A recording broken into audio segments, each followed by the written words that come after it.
analyzing the arrival process, exponential interarrival times, and Poisson process.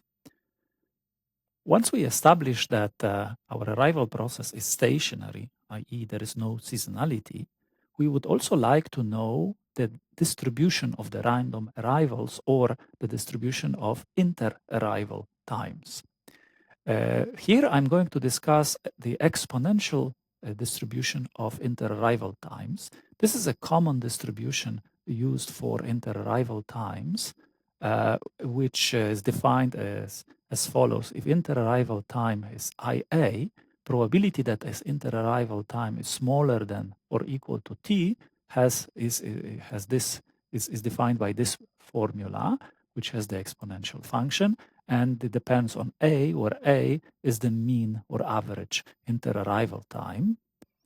Why do we focus here on exponential distribution? It is actually frequently used because it has a good fit with empirical data, and it has also analytical convenience, so we can solve models with exponential interarrival times quite accurately.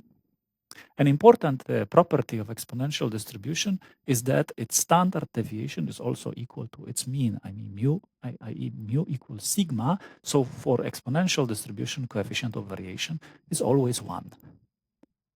In this slide, you see the probability density function for the exponential distribution and cumulative distribution function. So it shows you when interarrival times with an average interarrival of 4 minutes are obtained, the density function will have this shape. And what that means, that short interarrival times close to 0 are very likely.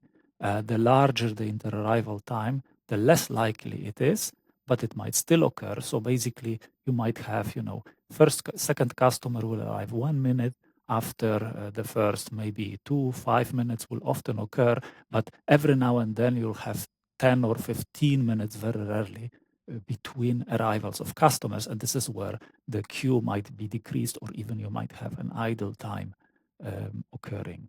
And this is the cumulative distribution, of course, which approaches 1 when increasing the interarrival time to infinity.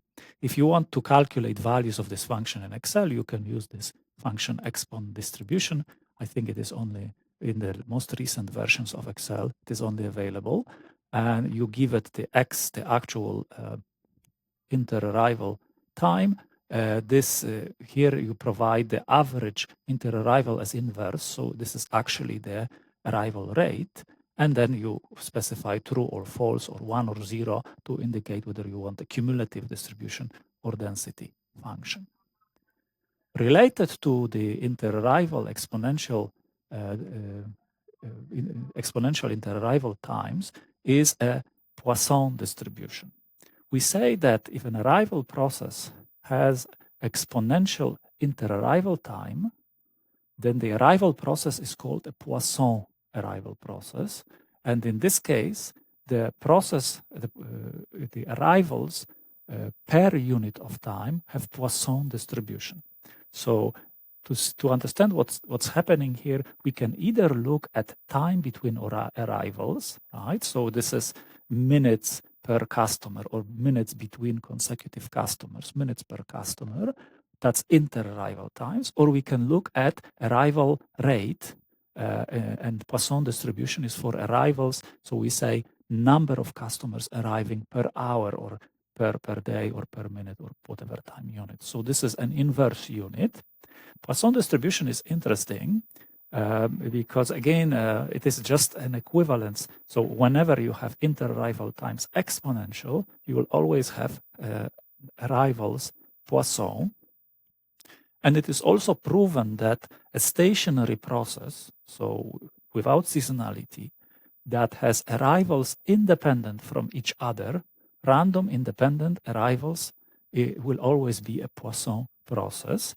And this is actually why the system that we're talking about commonly, right, where clients of some kind of service like a bank, a restaurant, arrive randomly and independently, then if there is true independence, no seasonality, then the arrival process is a Poisson process, and interarrival times should always be exponentially distributed, right? Here you see Poisson probability function with an average 1.5 customers per hour, and here you see the same probability function, but for an average 6 customers arriving per hour. Notice that this is a discrete distribution, right? And it's interesting that when you increase the rate to larger numbers, 6 is still not very large, but you can already see that the Poisson distribution approaches a normal bell-shaped distribution function, a normal distribution. The only difference, of course, is that a normal distribution is a continuous variable. However, Poisson is a discrete variable, and we use it most often when we have a very small arrival rate, because in this case, the distribution differs significantly from the normal distribution. But when we have a very large arrival rate, Poisson distribution is practically identical to normal, and in some settings, we actually consider normal distribution instead, not in queuing, but in other applications. Queuing Poisson distribution is fine. If you want to calculate these probabilities in Excel, you can use a function called Poisson dist, with x being the number of customers and then the rate that you give, right, which is the number of, on average, number of customers arriving per unit of time. And again, you can ask for cumulative or not. These both charts are not non-cumulative functions. These are probability values, right? So if I calculated probability for 0 customers arriving per hour when average is 1.5 per hour, this is the probability roughly 22 or 23%, right? And so on. We can calculate what's the likelihood. There's a very tiny likelihood that 13 customers will arrive per hour when the average is 1.5, but it's actually a minuscule value.